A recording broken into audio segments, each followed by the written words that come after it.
आप सभी को जय मसीह की। और आज के दिन के लिए संगति के लिए मैं धन्यवाद देती हूँ पास्टर साहब का, जिन्होंने मौका दिया और हम लाइव जुड़ने पाए। थोड़ा सा प्रॉब्लम जरूर हो रहा था, पर धन्यवाद दो प्रभु का कि उसने मौका दिया कि हम एक बार फिर से जुड़ने पाए। और मैं धन्यवादित हूँ हमारे प्रभु यीशु मसीह का, जिसने आज तक हमें जीवित रखा है। और कठिनाइयाँ बहुत सुन रहे हैं हम, पर उसके बाद भी उसका प्रेम निरंतर हमारे ऊपर बना है। इसके लिए हम परमेश्वर का धन्यवाद करें। और पुनः मैं धन्यवाद देती हूँ पास्टर साहब का, उनकी पत्नी का, हर एक का जिन्होंने प्रार्थना में मुझे उठाया है। और हम आगे अपने संगति को आरंभ करें, इससे पहले मैं छोटी दुआ करूंगी। और मैं चाहूंगी कि हम सभी प्रार्थना में परमेश्वर के निकट एक दूसरे को उठाएं, ताकि हमारी प्रार्थनाएं सुनी जा सकें। धन्यवाद धन्यवाद धन्यवाद मेरे पिता, आपके बड़े अनुग्रह के लिए, आपकी दया के लिए धन्यवाद देती खुदावंद कि आपने अपने अनुग्रह से ये मौका दिया प्रभु कि आज हम प्रातः से इस समय तक स्वस्थ और भले चंगे पाए जाते हैं। खुदा, ये संगति प्रभु जी हमारे लिए बड़ी आशीष का कारण हो। हम धन्यवाद देते हैं आपके दास के लिए, बेटी के लिए प्रभु, जिन्होंने इस माध्यम से आपके वचन को लोगों तक पहुंचाने का बीड़ा उठाया है। प्रार्थना करते पिता, आपके अनुग्रह की दृष्टि हमारे इंद्रियों पर बनी रहे। और जितने भी प्रभु आज इस ग्रुप में जुड़े हुए हैं, प्रत्येक को खुदावंद बहुतायत की आशीष प्रदान करें, ताकि हम कहीं भी क्यों ना हो, पर हम प्रार्थना और विनती के साथ एक दूसरे को उठाने वाले हो सकें। धन्यवाद देते हैं सारी आशीषों के लिए पिता। हम प्रार्थना करते हैं प्रभु, हर एक नेट की प्रॉब्लम्स को प्रभु आप दूर रखना, सारी चीज़ों को प्रभु जी अपने नियंत्रण में रखना, ताकि जो भी वचन, जो भी स्तुति आराधना हम करें, उसमें आपके पवित्र नाम को महिमा मिले। प्रभु जी आप मुझे बल दीजिए, सामर्थ दीजिए प्रभु, कि आपके वचन को आपके द्वारा आप में होकर बांटने पाऊँ। यीशु के नाम में आमीन। एक छोटा सा गीत मैं गाना चाहती हूँ, और स्तुति जिसको आता है वो भी कृपया गाएं, क्योंकि वचन भी कहता है कि हम कहीं क्यों ना हो, परंतु परमेश्वर हमारे साथ है। तो एक छोटा सा गीत मैं गाती हूँ, आप लोग भी उसमें सहयोग दें। और मैं विश्वास करती हूँ कि आप लोग सब कोई इस गाने को जानते हैं। हालेलुया हालेलुया गाएंगे, उसके वचन को सुनाएंगे। हालेलुया हालेलुया गाएंगे, उसके वचन को सुनाएंगे। चाहे हर मुसीबत से गुजरना पड़े, तो भी उसके संग हम जाएंगे। हालेलुया हालेलुया गाएंगे, उसके वचन को सुनाएंगे। भजन करेंगे, स्तुति करेंगे और प्रशंसा करेंगे, जब तक हम में सांस रहेगी उसके ही गुण गाएंगे। भजन करेंगे, हम स्तुति करेंगे और प्रशंसा करेंगे, जब तक हम में सांस रहेगी उसके ही गुण गाएंगे। हालेलुया हालेलुया गाएंगे, उसके वचन को सुनाएंगे। हालेलुया हालेलुया गाएंगे, उसके वचन को सुनाएंगे। सांझ सवेरे आराधना करेंगे, जीवन के हर पल में अर्पण करेंगे जीवन उसी को, उसके ही क्रूस के तले। सांझ सवेरे आराधना करेंगे, जीवन के हर पल में अर्पण करेंगे जीवन उसी को, उसके ही क्रूस के तले। हालेलुया हालेलुया गाएंगे, उसके वचन को सुनाएंगे। हालेलुया हालेलुया गाएंगे, उसके वचन को सुनाएंगे। चाहे हर मुसीबत से गुजरना पड़े, तो भी उसके संग हम जाएंगे। हालेलुया हालेलुया गाएंगे, उसके वचन को सुनाएंगे। धन्यवाद प्रभु का कि हम इस गाने को गाने पाए, क्योंकि हमारे पास परमेश्वर ने आशीषें दी हैं। हम अपने सच्चे परमेश्वर की आराधना स्तुति महिमा करते हैं। और दाऊद राजा भी कहता है कि जय जयकार करते हुए उसके सन्मुख आओ। हाँ प्रियो, एक बात तो समय हमारे पास कि हम परमेश्वर का जय जयकार करें, आनंद करें, स्तुति करें, क्योंकि अभी इस क्षण तक उसने हमें संभाला और हमें आशीष दी है। तो धन्यवाद। और पुनः आप सभी को प्रभु यीशु मसीह में मेरा प्रेम भरा सलाम। और मैं वचन के लिए हम जाएंगे, और आज जो वचन मैं ली हूँ वो हमको मिलता है मत्ती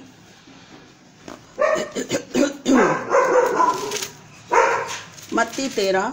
आज जिस वचन पर हम मनन करेंगे वो हमें मिलता है मत्ती 13 और 44 और 45। मत्ती 13 22 से 44, जहाँ इस प्रकार लिखा हुआ है 44वें पद में, स्वर्ग का राज खेत के उस छिपे हुए धन के समान है, जिसे किसी मनुष्य ने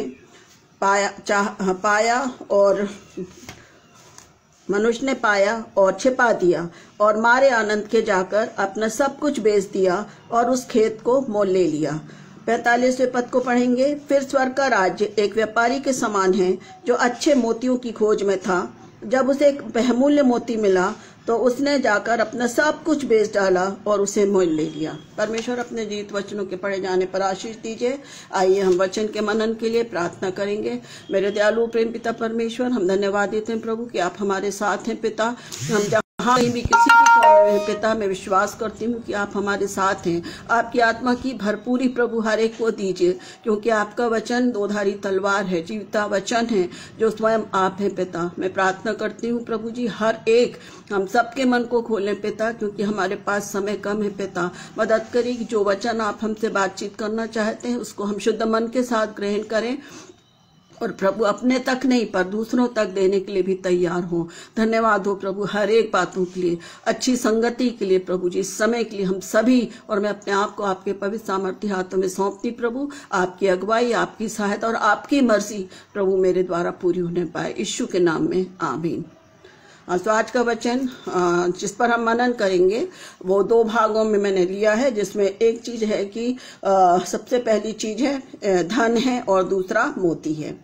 और जैसा हम जानते हैं कि हम दुनिया में रह रहे हैं तो हमको धन की जरूरत पड़ती है, थोड़ी पड़ती हो या ज्यादा पड़ती हो। पर आज इस वचन को लेने का मतलब मेरा ये है कि मैंने तैयारी की। मुझे ऐसा लगता है कि हमें इन वचनों को बांटना चाहिए, क्योंकि वचन स्वयं हमारा प्रभु यीशु मसीह है। तो प्रियो, हम 2 बातों पर आज मनन करेंगे। पहला है धन और दूसरा है मोती।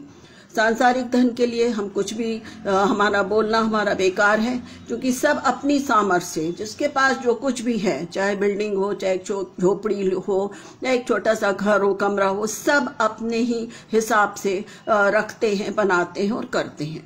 ये बात अलग है कि किसी में उत्साह ज्यादा होता है, किसी में लालच ज्यादा होता है। परंतु आज हमको वचन इस बात को सिखाएगा कि धन क्या है और हमें धन किससे मिलता है और किस प्रकार से हमें ये धन मिलता है। तो सबसे पहले हम देखेंगे धन के जो प्रकार हैं वो 2 प्रकार के होते हैं, एक सांसारिक धन और एक आत्मिक धन, क्योंकि हमारा जीवन भी उसी में लिपटा हुआ है, सांसारिकता और आत्मिकता। सांसारिकता में हम ज्यादा आगे आ जाते हैं, और आत्मिक जीवन में हम कब आते हैं, जब किसी प्रकार की कमी घटी है, निराशा है, तब हमें प्रभु जी याद आता है। पर हम धन्यवाद देते हैं कि प्रभु ने, जब हम इस ग्रुप में शामिल हैं, मैं विश्वास करती हूँ हर एक जो इस ग्रुप से जुड़ा है, हम हर एक परिस्थितियों में परमेश्वर का धन्यवाद करते हैं, परमेश्वर की संगति में रहते हैं, क्योंकि हम जानते हैं कि हमारा प्रभु जीवता है, जो हमेशा हमारे साथ है। तो पहली बात जो हम देखेंगे वो है धन के प्रकार, जिसमें मैं पहली बात आपको बताना चाहती हूँ सांसारिक धन। और वचन के द्वारा हम देखेंगे कि सांसारिक धन है क्या। तो इसको हम देख लेंगे मीका नबी की किताब, उसका 6वां अध्याय और उसका 10वां पद। मीका नबी की किताब, उसका 6वां अध्याय और 10वां पद। यहाँ पर इस बात को लिखा है कि क्या अब तक दुष्ट के घर में दुष्टता से पाया हुआ धन और छोटा एपा घृणित नहीं है। मतलब यहाँ पर जो नबी है उस बात को बता रहा है कि सांसारिक धन कुछ भी कर लो, जैसे बहुत सुंदर है लिखा है कि क्या अब तक दुष्ट के घर में दुष्टता से पाया हुआ धन। आज हम सब कुछ इस बात को बहुत अच्छे से जानते हैं। और इसको बताने की जरूरत नहीं है कि किस किस प्रकार से लोग धन घर में लाते हैं, रिश्वत के रूप में, चोरी के रूप में, अनावश्यक चीज़ों से जोड़ जाड़ के, जो भी हो उस प्रकार का जो धन है वो सही धन नहीं है। हम सांसारिक धन की बात कर रहे हैं और ये वचन पहले ही मीका नबी ने बता दिया, बहुत स्पष्ट। यदि आप बाइबल खोलें, उस वचन को पढ़ें तो बहुत अच्छा रहेगा, क्योंकि अब इसकी बारीकी को समझ सकते हैं। दुष्टता से जो भी धन कमाया जाता है वो विपत्तियों में, बीमारियों में ही निकल जाता, हम सब इस बात को जानते हैं। पर हम प्रयास करते हैं कि हम इन स्थितियों में जो फंसे लोग हैं, हम अपनी नहीं जोड़ें। यदि इन स्थितियों में आपसे संबंधित कोई लोग हैं तो हमको प्रार्थना में उनको उठाना है, उनको सिखाना है कि दुष्टता के धन से, धोखे धबड़ के धन से हमको कोई भी फायदा नहीं होता। दूसरा वचन हम देखेंगे यिर्मयाह 17 और 11।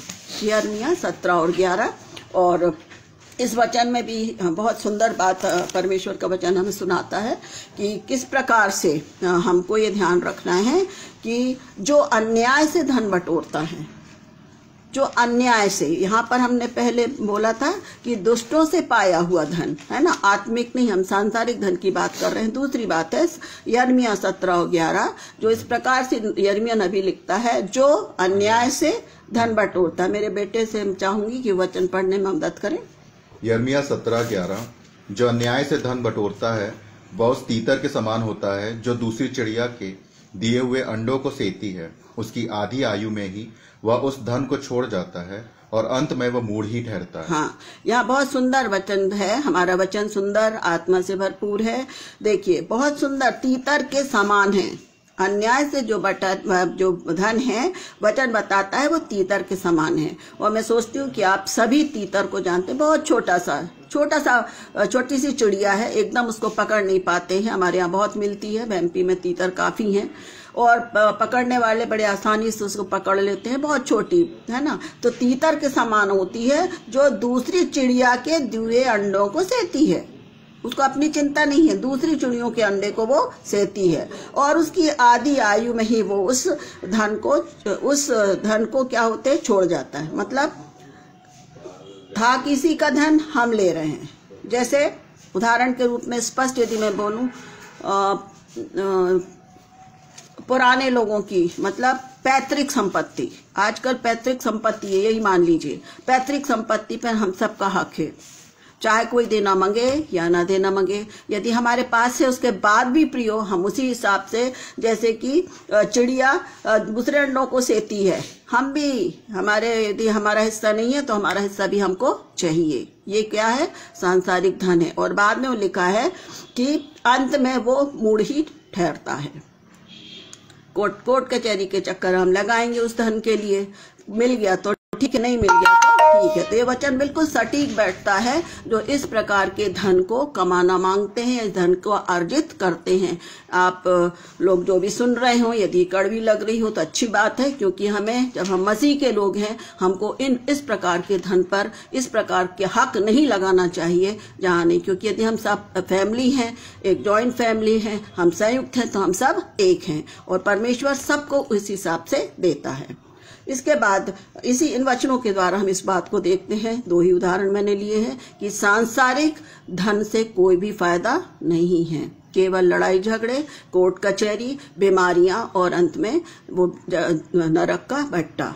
ठीक है, तो अब हमने सांसारिक धन को देखा है। अब हमारी पारी आती है, जो दूसरा धन है वो आत्मिक धन, जिसके लिए आज मैं और आप मेहनत कर रहे हैं। आज जिसके इस धन को बांटने के लिए हमारे पासवान मदद कर रहे हैं, मेहनत कर रहे हैं कि ये धन सब तक पहुंच जाए।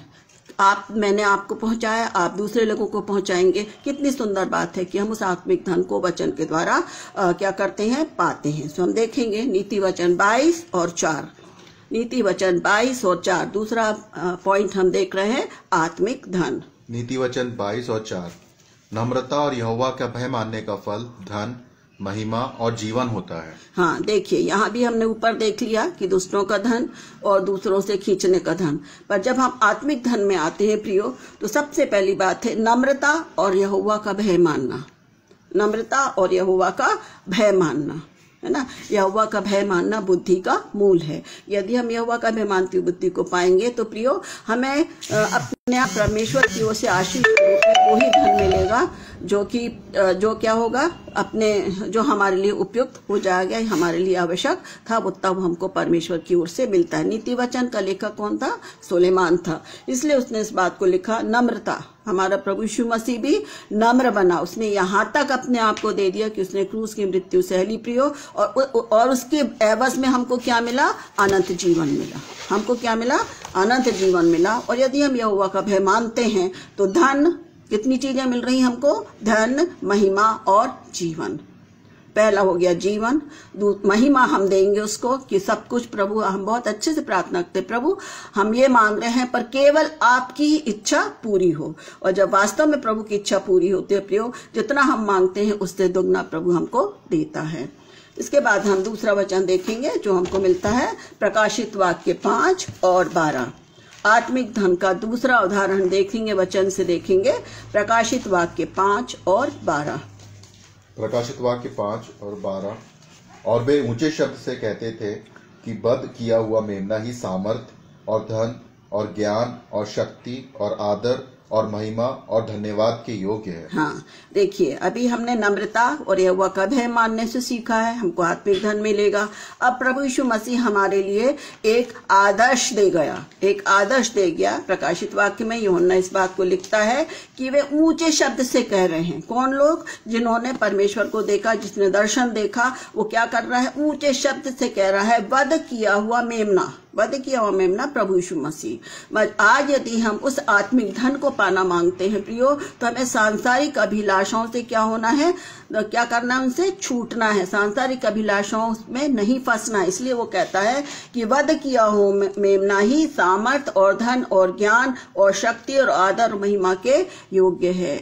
यदि हम संसार के ऊपर चलेंगे, संसार के जीवन को जिएंगे प्रभु भाई और बहनों, तो ना तो हमें सामर्थ मिलेगी, ना हमें धन मिलेगा, ना हमें ज्ञान मिलेगा, ना हमें शक्ति मिलेगी और ना हमें आदर मिलेगा। क्योंकि मेरा प्रभु इस बात को कह रहा है कि वध किया हुआ मेमना, प्रभु यीशु मसीह ने हमारे लिए अपने जान को दिया। हमारा जीवन हमको क्या करना है? हमको अपना जीवन उसको देना है, थोड़ी देर के लिए नहीं, हमेशा के लिए, क्योंकि ये जीवन किसका है? उसी का है। और जब हम विश्वस्तता के साथ ईमानदारी के साथ उस अपने जीवन को प्रभु यीशु मसीह को देते हैं तो वो हमें सामर्थ्य देगा। पहली बात सामर्थ्य काय की कि मैं आज से हम आपस में वचन शेयर कर रहे हैं, हम अपनी गवाहियों को शेयर कर रहे हैं। सब कोई से नहीं बनता, जब तक बिना सामर्थ्य के हम कुछ भी नहीं बोल सकते। यदि आज मैं बोल रही, मैं नहीं बोल रही, मेरे को खुदा तैयार किया है। मैं धन्यवाद देती पास्टर साहब का, और भी प्रिय लोग हैं जो मौका देते हैं। मेरे बस का नहीं है, परमेश्वर के निकट बैठते हैं, परमेश्वर सामर्थ्य देता है। उसके बाद ज्ञान देता है कि क्या बोलना है, शक्ति देता है, आदर और महिमा। आदर के लोग योग्य मैं नहीं हूँ। महिमा देता है, मतलब परमेश्वर चाहता है कि हम उसकी संगति में बढ़ें। ये मेरे लिए धन है। ये मेरे लिए क्या है? धन है कि प्रभु मुझे काम में ला रहा है, आपको काम में ला रहा है, पासवान को काम में ला रहा है। आज यदि हम एक वचन थोड़ा भी बोलते हैं, कितने लोगों के कान में जाता है प्रियो, और वो वचन के द्वारा हम क्या होते हैं? महिमा और धन्यवाद के योग्य हम बन जाते हैं। परमेश्वर के काम के लिए हमें हमेशा तैयार रहना। ऐसा नहीं कि हम ऐसा मिलेगा, मेरे को नाम मिलेगा, ऐसा नहीं। हमको सिर्फ क्या है? आज मैंने उस आनंद को पाया है, यदि आज मैंने उस धन को पाया है तो मैं निश्चित तौर से बिना डरे परमेश्वर की सामर्थ्य उस धन को आपको दूंगी, बांटूंगी, क्योंकि मुझे अच्छा लगा। जो चीजें मैं घर में पसंद आती हैं, अरे आपका फलाना चीज अच्छा है, फट से बोलते हैं और कोशिश क्या करते हैं कि हम भी वैसा उसको फॉलो कर लें। आत्मिक जीवन में हमें इस बात को मानना है। तो इस प्रकार हम देखते हैं कि परमेश्वर ने, प्रभु यीशु मसीह ने हमको दिया, और जो कुछ उसने दिया है हम उसी के आदर और महिमा और सामर्थ्य के साथ उसको बांटते चले जाएं, तो वो धन क्या होगा? दुगना हो जाएगा। देखिए आगे का जो वचन हम देखेंगे वो हमको मिलता है इफिसियों 1 और 18। पौलुस प्रेरित की पत्री इफिसियों के नाम, पहला अध्याय और 18 पद। इफिसियों 1:18। और तुम्हारे मन की आंखें ज्योतिर्मय हो कि तुम जान लो कि उसके बुलाने से कैसी आशा होती है और पवित्र लोगों में उसकी मिरास की महिमा का धन कैसा है। हाँ, अभी देखिए, आत्मिक धन में हमने ये देखा है कि आज्ञा मानने से हमको धन मिलता है। प्रकाशित वाक्य में हमने देखा है कि हम प्रभु को समर्पित करते हैं तो हमको महिमा और धन्यवाद, हमको क्या क्या मिल जाता है, सामर्थ, धन और ज्ञान मिलता है। यहाँ तीसरी बात हम देखते हैं, पौलुस प्रेरित बताता है कि महिमा का धन है ना, महिमा का धन हमको मिलता है। कितनी सुंदर बात है। महिमा, हमारी महिमा नहीं, परमेश्वर की महिमा। हमारे लिए महिमा का कोई रोल नहीं है। महिमा का धन जो परमेश्वर ने हमारे लिए दिया है। बहुत सुंदर वचन है। तुम्हारे मन की आंखें ज्योतिर्मय हो। हमारे सुनने के लिए, हमारे देखने के लिए प्रभु हमारी सहायता करता है। इसलिए वचन कहता है तुम्हारे मन की आंखें ज्योतिर्मय हो। आंख का अंधा नाम नैन सुख हम बोलते हैं ना, परंतु प्रभु ने हमको आंखें दी हैं कि हम आंखें देखते हुए भी अंधे ना रहे, कान रहते हुए भी सुनी ना करें। यदि हम इसको ऐसा करेंगे कि आंखें देखते हुए भी नहीं देखेंगे, कान रहते हुए भी नहीं सुनेंगे, तो निश्चित है कि हमारा क्या हर्ष होगा, हम सब जानते हैं। तो यहाँ पर वचन इस बात को सिखाता है कि तुम जान लो कि उसकी बुलाहट की आशा क्या है।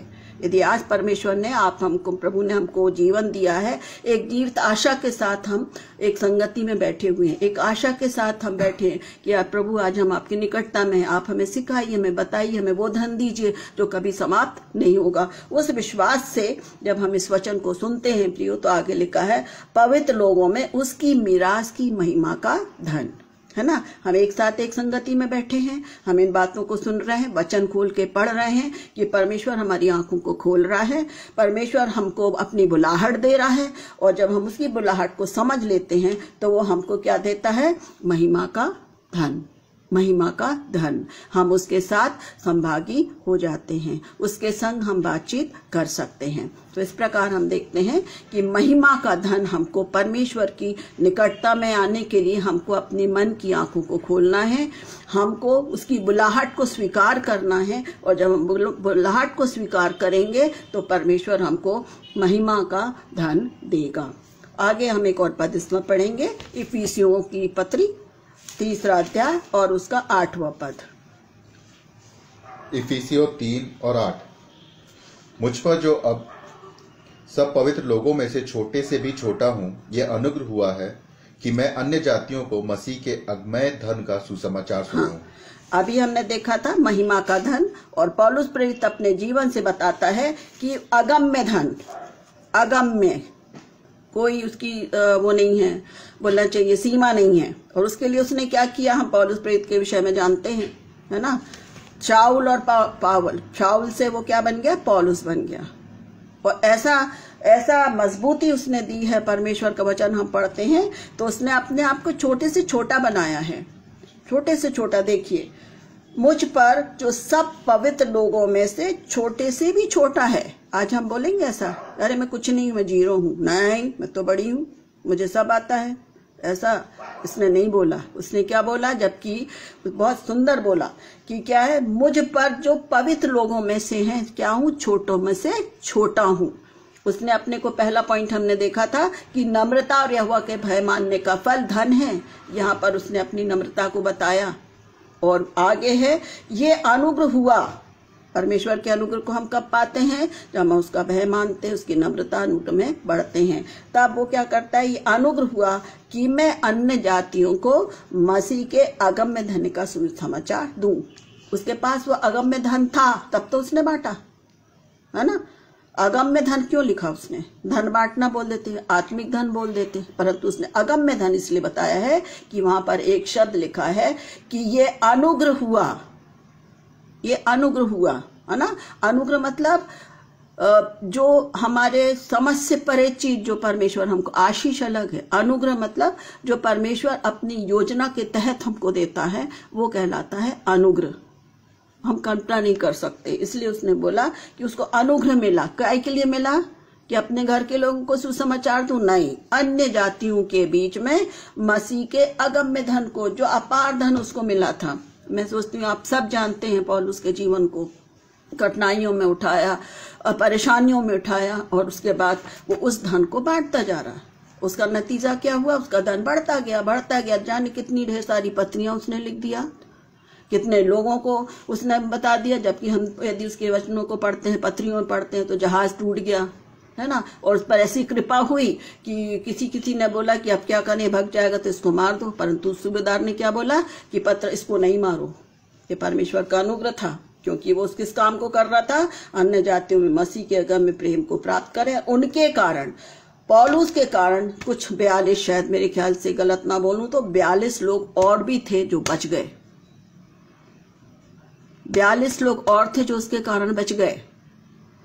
आप लोग, मैं उस वो नहीं पढ़े, पत्रियों में है कि जब वो जा रहा था और तूफान आया, 15 दिन तक काफी दिन सूरज नहीं दिखाई दिया, पर उन्होंने एक बार एक किया, चलो हम इसको किनारे ले चलते हैं। तो किसी ने सलाह दिया कि इसको मार दो पौलुस को, तो उन्होंने बोला नहीं, क्योंकि वो उनको जीवित रखना चाहते थे, वचन में लिखा है।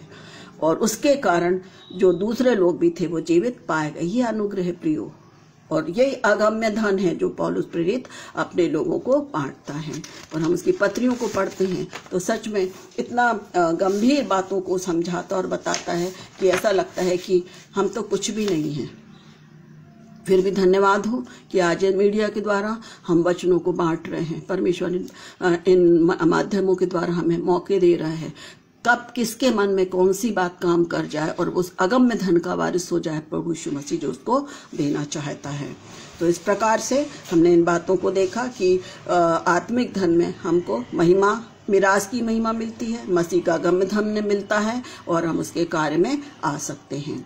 अब हम इस बात को देखेंगे, सबसे बड़ी बात क्या है कि हम कौन से धन को चाहिए। हमको हमारा धन प्रभु यीशु मसीह है, हम इस बात को मानते हैं। और यदि हम प्रभु यीशु मसीह हमारा धन है तो हमको क्या करना पड़ेगा प्रियो? हम कैसे उस धन को पाएं? वचन को पढ़ने के द्वारा, विश्वास करने के द्वारा, प्रार्थना करने के द्वारा। बिल्कुल सही है। परंतु यदि हमको धन प्राप्त करना है तो कुछ बातों को हम देखेंगे। सबसे पहले हम पढ़ लेंगे मत्ती 6 और 23। पढ़ो बेटा, मत्ती 6 और 23। यदि हमको धन प्राप्त करना है, आत्मिक धन, वो प्राप्त संसार को छोड़ दीजिए, आत्मिक धन यदि हमें प्राप्त करना है तो कुछ वचन है जिनको हम देखेंगे। पहला है मत्ती 6 और 23। मत्ती 6 और 23। परंतु यदि तेरी आंखें बुरी हो तो तेरा सारा शरीर भी अंधियारा होगा। इस कारण वह उजियाला जो तुझ में है, यदि अंधकार हो तो वह अंधकार कैसा बड़ा होगा। हाँ, मैं क्षमा चाहूंगी, ये गलत हो गया। परंतु जहाँ ये लिखा है कि पहले उसके राज और धर्म की खोज करो तब ये सारी वस्तुएं तुम्हें मिल जाएंगी। पहले उसके राज और धर्म की, क्षमा चाहूंगी, थोड़ा गलत हो गया। मत्ती 6:33। इसलिए पहले तुम उसके, मत्ती 6:33। मत्ती 6:33। इसलिए पहले तुम उसके राज्य और धर्म की खोज करो तो ये सब वस्तुएं भी तुम्हें मिल जाएंगी। हाँ, हमको धन प्राप्त करना है ना, तो पहली बात क्या है? पहले उसके राज्य और धर्म की खोज करना है, तब सब वस्तुएं बहुत अलग विषय है। कभी मौका मिलेगा तो इसको मैं बोलूंगी, मौका मिला तो। वस्तुएं बहुत बड़ी भारी अच्छी चीज है, जिसको मैंने स्टडी करा है इसका। तो पहले हमको उसके राज्य की खोज करना है। यदि हम राज्य की खोज करेंगे तो हमको वो धन मिलेगा जो न काई है न कीड़ा है, सिर्फ आनंद ही आनंद है। तो जब हम इस धन को पाने के लिए हम चाह रहे कि हमको वो परमेश्वर का आत्मिक धन मिल जाए, तो उसके लिए 3 बातें हमको माननी पड़ेंगी। पहला है खोज। क्या करना है? पहले उसके राज्य और धर्म की खोज करो। पहला वचन, पहली बात है, पॉइंट है, यदि हमको परमेश्वर का धन चाहिए है जिसमें कीड़ा काई कुछ नहीं लगता, तो पहला बात हमें सीखना है खोज, जो हमको मिलता है यशायाह 55 और उसका 6वां पद। खोज, ढूंढना, है ना, ढूंढना। उसमें वचन में लिखा हुआ है, जब तक यहोवा मिल सकता है तब तक उसकी खोज में रहो। हमको मिला क्या अभी तक? प्रभु यीशु मसीह मिला क्या? इतने साल हो रहे, मैं भी 64, 65, 66 की हो गई हूँ। जान रहे हैं, सिर्फ खोज ही रहे हैं। शंका आ जाती है, पर प्रियो, जब हम वचन में, आत्मा जब हमें सिखाता है तो क्या है, जब तक यहोवा मिल सकता है तब तक उसकी खोज में लगे हो। जब वो मिल जाए तो आगे क्या है बेटा? जब तक यहोवा मिल सकता है तब तक उसकी खोज में रहो, जब तक वह निकट है तब तक उसे पुकारो। जब तक वो निकट है तब तो उसको पुकारो। तो हमको जाना कहाँ है? परमेश्वर के निकट है। यदि हमारा पैसा गुम जाता है, कोई सामान गुम जाता है, तो हम उसको खोजते हैं, उसको हम ढूंढते हैं, उसके पास हम जाते हैं। अरे मैंने इस स्थान पर मेरा चश्मा रखी थी, उस स्थान पर हम जाते हैं। हमको तो प्रभु हमारे पास ही है, उसको खोजने की, उसको ढूंढने की, अपने मन में से पहचानने की आत्मा हमको चाहिए। संदेश यदि हम ढूंढेंगे तो हमको कभी नहीं मिलेगा। इस वचन के द्वारा हम हमेशा याद रखें कि जब तक यहोवा मिल सकता है हम उसकी खोज में रहें, और जब तक वो निकट है उसको पुकारें। ठीक है। दूसरी बात है सब कुछ देना। हमने खोज लिया, अब हमें सब कुछ देना है, अपना जीवन देना है, अपने आप को देना है कि प्रभु अब आपकी मर्जी के मुताबिक हमें काम में ले आओ। हमारा कोई रोल नहीं है अपने ऊपर, आप उसमें मत। उसको हम पढ़ लेंगे मत्ती 22 और 37। सब कुछ देना है उसको। मत्ती 22 और 37। उसने उनसे कहा, तू परमेश्वर अपने प्रभु से अपने सारे मन और अपने सारे प्राण और अपनी सारी बुद्धि के साथ प्रेम रख। हाँ, सबसे बड़ी आज्ञा है ना। हाँ, इसमें सबसे पहला शब्द है सबसे बड़ी आज्ञा। किसने दी है? प्रभु यीशु मसीह ने दी है। उसी को हम खोज रहे हैं, उसी को हमें देना है। मत्ती 22 और 37वां पद, 3 चीजें हमारे लिए, अपने सारे मन से, अपने सारे प्राण से और अपनी सारी बुद्धि से। मन तो सबसे अधिक धोखा देने वाला है, जिसको असाध्य रोग लगा है। बिल्कुल सरल भाषा में बता रही आपको मैं। हमको उस मन को प्रभु को देना है। यदि हमें धन चाहिए है, स्वर्गीय मिरास हमें चाहिए है, तो अपने सारे मन से, मन मतलब मेरा सोचना समझना मेरे बस में नहीं रहेगा, परंतु सबसे वचन क्या बताता है, सांसारिकता में, आत्मिक जीवन में मजबूती के लिए हम बहुत पीछे हट जाते हैं। मैं तो हट जाती हूँ, कोशिश करती हूँ, पर ये वचन बताता है अपने सारे मन से, क्योंकि मन को जांचने वाला कौन है? परमेश्वर है। मन को तो कोई असाध्य रोग लग गया है, यशायाह नबी बताता है ना। तो बहुत सारी चिंताएं आती हमारे मन में, परंतु यदि हम अपने मन को परमेश्वर की ओर लगाते हैं तो हम उस शांति को, उस आनंद को पाते हैं जो वो हमें देना चाहता है। वही तो हमें चाहिए है, तो हमको अपना मन देना है। फिर अपने सारे प्राण से। प्राण कौन देता है? प्रभु यीशु मसीह। परमेश्वर की ओर से हमको प्राण है।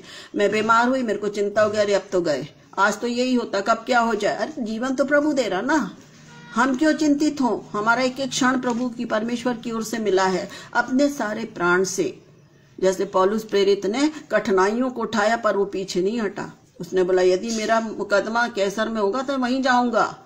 लोग पीछे लग गए उसको मारने के लिए, परंतु वो नहीं, उसने माना और उसने अपने कार्य को, उसको प्राणों की हानि उठाने का कुछ जरूरत ही नहीं पड़ी, पर प्रभु ने उसके लिए रास्ते निकालते रहे। रात में पहुंचा दिया गया उसको। तो प्रियो, अपने प्राण से।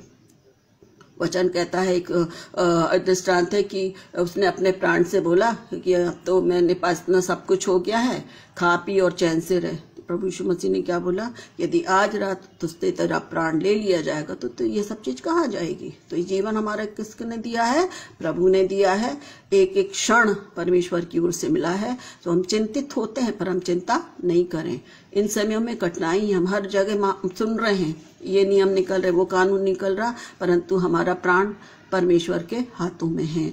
तो हम मान लें इस बात को कि जब तक का जीवन है हम प्रभु को दें, सब कुछ देना है। तीसरी बात है अपने सारी बुद्धि से प्रेम रखना। बुद्धि का मतलब यहोवा का भय मानना बुद्धि का मूल है।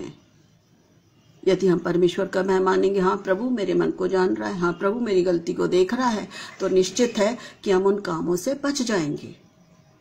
माता पिता हमारे बच्चे हैं, यदि वो गलती करते हैं तो समझ में आ जाता कि मम्मी लोग को, पापा लोग को समझ में आ जाता है। छोटे छोटे बच्चे, दादा दादी, नाना नानी सब समझ जाते हैं, उनको मालूम है कि मैंने चुराया है, मेरे मुंह में कुछ लगा है, मतलब फंसी। तो परमेश्वर तो हमारे जीवन को जानता है प्रियो।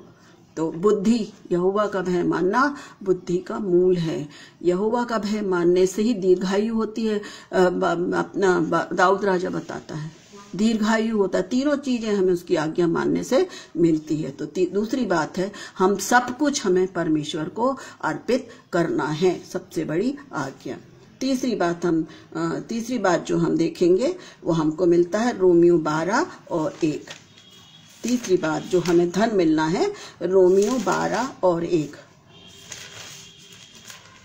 रोमियो 12 और 1। इसलिए हे भाइयों, मैं तुमसे परमेश्वर की दया स्मरण दिलाकर विनती करता हूँ कि अपने शरीरों को जीवित और पवित्र और परमेश्वर को भावता हुआ बलिदान करके चढ़ाओ, यही तुम्हारा आत्मिक सेवा है। आत्मिक सेवा, हमने सब कुछ देने के लिए हम तैयार हो गए। अब यहाँ पौलुस प्रेरित इस बात को कहता है कि हमको परमेश्वर को भावता हुआ, है ना, भावता हुआ बलिदान करके चढ़ाना है। मतलब हमारे को ऐसा जीवन जीना है जो परमेश्वर को भाता हो। कठिन है, पर यदि हम उसकी संगति में रहते हैं, हम ये भटकते हैं, तो क्या होता है, प्रभु जी हमें बताता है कि बेटा ऐसा नहीं, ऐसे चलना है।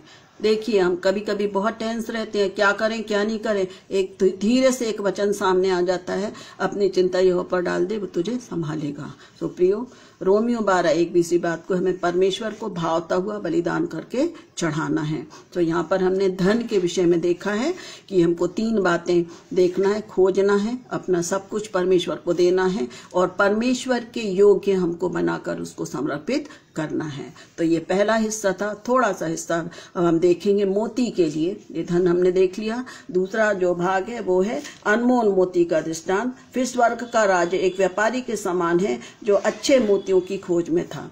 यहाँ एक चीज मैं आपको बताना चाह रही हूँ कि दोनों ही दृष्टांतों में कि उसको जब उसको खजाना मिला तो उन्हें सब कुछ बेच दिया। ये इसका क्या है, एक मेन बोलना नींव है। सब कुछ बेच दिया और उस चीज को ले लिया। जैसे अभी मैं बात कर रही हूँ, रोमियो अपन ने तीसरा पॉइंट दिया, सब कुछ बेच दिया और उस धन को ले लिया। सब कुछ बेच दिया और उस मोती को ले लिया।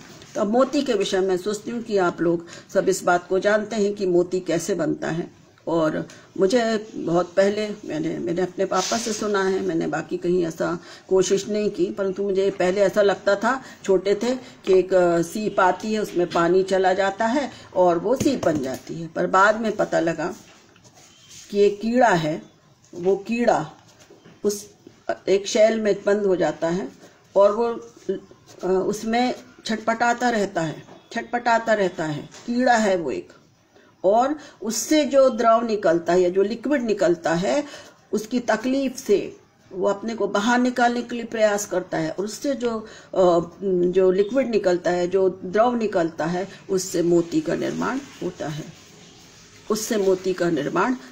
जो इस बात को बताता है कि संघर्ष करता, वो तो खत्म हो जाता, परंतु उस सीप में वो मोती आते हैं। जैसे हमारे प्रभु यीशु मसीह का जीवन, उसने यहाँ तक दे दिया, आज्ञाकारी रहा कि क्रूस भी, वरन क्रूस की मृत्यु भी सह ली, इसलिए वो नाम दिया गया जो सब नामों में श्रेष्ठ है। हमारा सबसे बड़ा मोती हमारा प्रभु है। तो सांसारिक मोती कैसे बनता है कि कीड़े का जो श्रावण है, जो अंदर वो घूमता रहता है, निकलने का प्रयास करता है, और वो एक मोती के रूप में हमें दिखाई देता है। तो कुछ एक वचनों को हम देखेंगे कि हम मोती है, तो मोती से हमारा मतलब क्या है। पहला देखेंगे हम बेटा मत्ती 7 और उसका 6वां।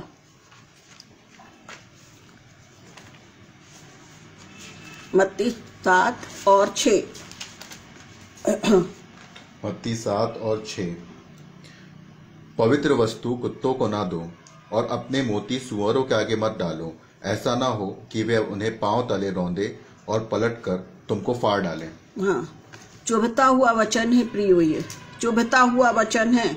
मोतियों को सुअर के सामने नहीं फेंको। ऐसा हो सकता है क्या? ऐसा हो सकता है कि हम कोई चीज, अपनी बहुमूल्य चीज ऐसे लोगों के जीचों के सामने फेंक दें जो उसको बर्बाद करें? पर आप याद रखिए कि हम अयोग्य निकम्मों के लिए प्रभु यीशु मसीह ने अपना जीवन दिया है, और ये वचन इस बात को सिखाता है, मोती सुअर के सामने मत फेंको। क्या करेगा? रोम देगा, कुतर देगा, कुछ कोई वैल्यू ही नहीं है। हमारी भी कोई वैल्यू ही नहीं थी, पर प्रभु ने हमको हमारे पापों के कारण उसको कोड़े लगे, उसके ऊपर थूका गया, उसके ऊपर मारा गया। चुभने वाली आयत है ये। आज मैं और आप क्या है? मोती बनाया परमेश्वर ने हमको अपने लहू से बहाकर, और हम जाते कहाँ हैं? उल्टे कार्यों में जाते हैं। उल्टा वचन ही है, इसको लिखना ही नहीं था यहाँ की मोती सुअरों के सामने। हम अपनी तुलना कर लें आज इस वचन के द्वारा। मैं अपनी तुलना कर रही हूँ। हम देखें कि प्रभु यीशु मसीह ने हमें सुंदर मोती बना के भेजा है, और हम कहाँ जा रहे हैं प्रियो, हम क्या कर रहे हैं, ये सचेत करता है हमको। दूसरा वचन देखेंगे, 1 तीमुथियुस 2 और 9। 1 तीमुथियुस 2 और उसका 9वां पद। इस पूरे 1 तीमुथियुस 2 और 9। वैसे ही स्त्रियां भी संकोच और संयम के साथ सुहावने वस्त्रों से अपने आप को संवारें, ना कि बाल गूंथने और सोने और मोतियों और बहुमूल्य कपड़ों से, पर भले कामों से।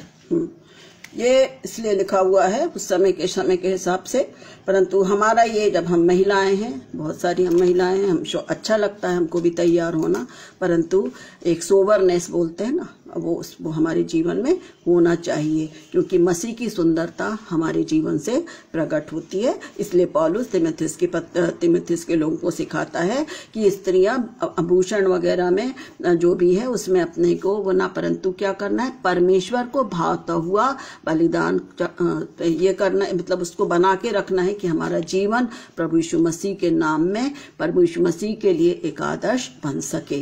तो आभूषण का मतलब मैंने मोती इसलिए आभूषण लिया है कि हमारे बोलचाल, हमारे कार्य, हमारा रहन सहन एक सुंदर आभूषण के समान अन्य जातियों के बीच में हो, कि वे हमारे जीवन से, हमारे उठने बैठने से, हमारे बोलने के द्वारा क्या करे, परमेश्वर के नाम की महिमा होने पाए।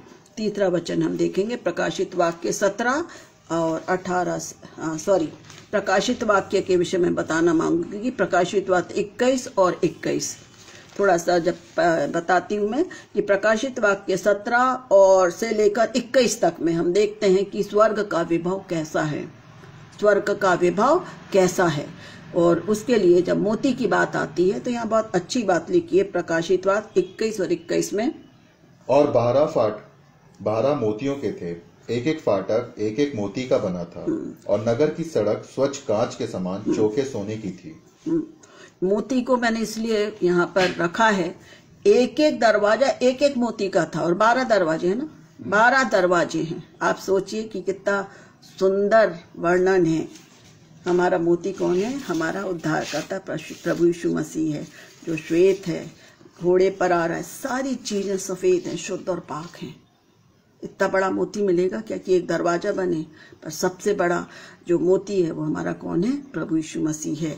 तो प्रकाशित वाक्य 21 और 21 में मोती के फाटक हैं प्रियो, है ना, वो मोती हमें चाहिए। धन तो हमने ले लिया, यदि हमने खोज कर ली, हमने अपना दे दिया, हमने परमेश्वर को अपना भावता हुआ जीवन दे दिया, तो हमें मोती तो मिलेगा ही, 100% मिलेगा, क्योंकि हमारा मोती कौन है, हमारा प्रभु यीशु मसीह, जिसने कष्ट उठाकर मेरे और आपके लिए वो पवित्रता दी है, वो जीवन दिया जो कोई और नहीं दे सकता। तो इस प्रकार से हमने देखा आज के वचन में कि सांसारिक धन क्या है, और सांसारिक धन से हम सिर्फ नाशी होते हैं, परंतु यदि आत्मिक धन को हम पाते हैं तो वो हमें क्या क्या देता है, मीरास महिमा का धन देता है, हमको अगम्य धन देता है, और स्वर्गीय आनंद से भरता है, जिसके लिए हमें प्रयास करना है कि हम खोजें, है ना, हमको खोजना है।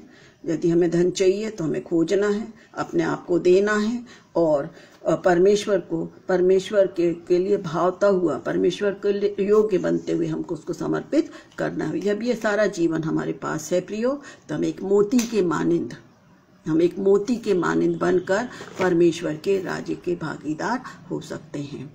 आखिरी वचन जो हम पढ़ेंगे, जो इस वचन का सार है, और मैं चाहती हूँ कि आप लोग भी अपने अपने स्थान पर इस वचन को जोर से पढ़ें, ताकि आज के वचन के द्वारा हम उस धन को, उस मोती को पाएं जो प्रभु यीशु मसीह ने मेरे और आपके लिए रखा है। पहला पत्रस 1:18 और 19। पहला पत्रस 1:18 और 19। पहला पत्रस 1:18 और 19। क्योंकि तुम जानते हो कि तुम्हारा निकम्मा चाल चलन जो बाप दादों से चला आता है, उससे तुम्हारा छुटकारा चांदी सोने अर्थात नाशवान वस्तुओं के द्वारा नहीं हुआ, पर निर्दोष और निष्कलंक मेमने अर्थात मसीह के बहुमूल्य लहू के द्वारा हुआ है। यहाँ पर बहुत सुंदर बात हमने भी पढ़ी है, फिर से एक बार और मैं पढ़ लेती हूँ। पहला पत्रस 1:18 और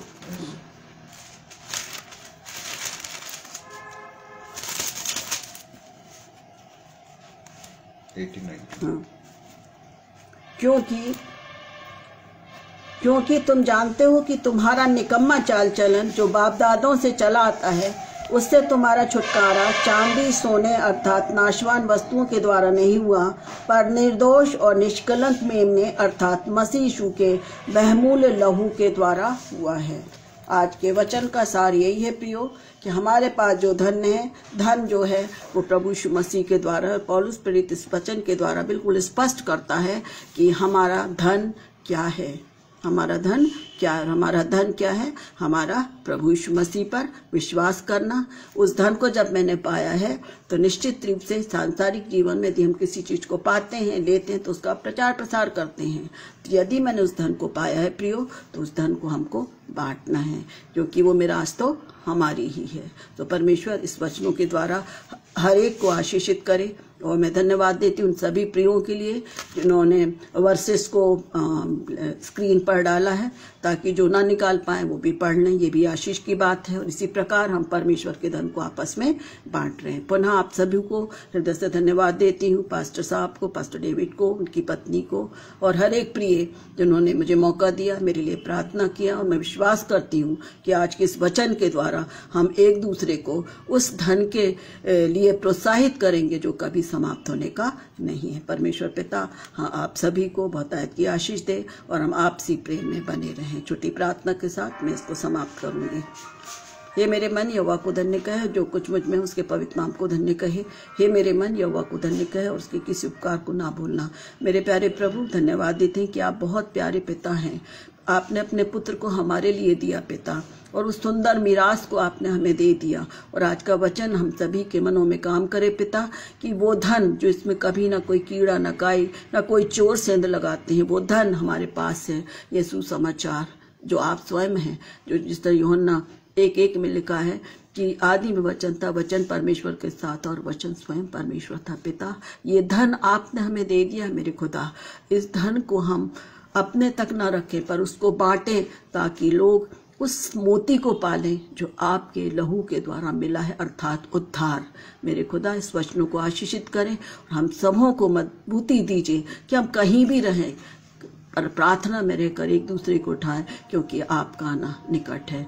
आने वाली रात्रि में हम सभी अपने आप को आपके हाथों में सौंपते हैं। आपकी सुरक्षा हमको दीजिए, अच्छे नींद दीजिए, और जो आपकी मर्जी हो पिता, तो हमें भोर का प्रकाश दिखाइए कि हम धन्यवाद के साथ उठें और नए दिन को आपकी योजना के अनुसार इस्तेमाल हो और आपको महिमा दें। पुनः हर एक को प्रभु आशीष दें और मसीह संगति में बढ़ने में हमारी अगुवाई करें। यीशु के नाम में आमीन।